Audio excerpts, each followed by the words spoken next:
We keep saying that there's no evidence that this guy belonged to a gang. No evidence in court filings. That's not true.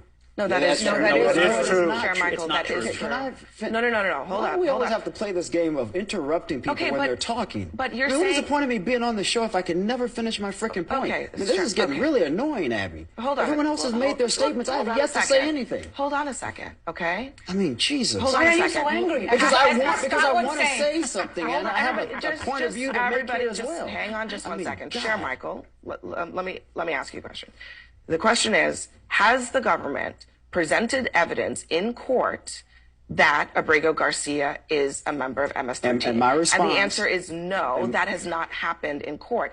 But it doesn't mean that they have not made those claims publicly. It doesn't mean that those claims are not in police reports. In 2019... It doesn't mean that they're not in police reports. They're just not statements that were made in a court case. In 2019, the immigration judge at the time believed the Prince George's County gang unit and the evidence that they presented before that judge at the time that Mr. Garcia did indeed belong to a gang. This is not my opinion. People can Google this crap.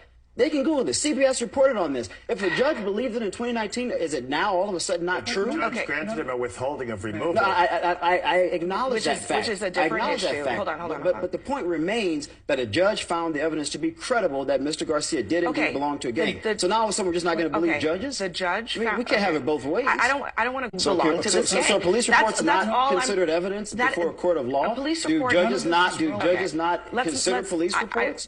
What are we saying here? Chair Michael, what was the original? I actually want Chair Michael to finish the point. It absolutely is relevant to the argument from the administration, which is that Mr. Garcia belonged to a gang as one of the reasons of deporting him out of the country. But you guys are saying there's no truth to it. There's no facts to it. Anna, black people my entire life would say something like that. Anna, because you've advocated for black people, great, congratulations. Last time I checked, I'm black, you're not. Okay, Chair Michael.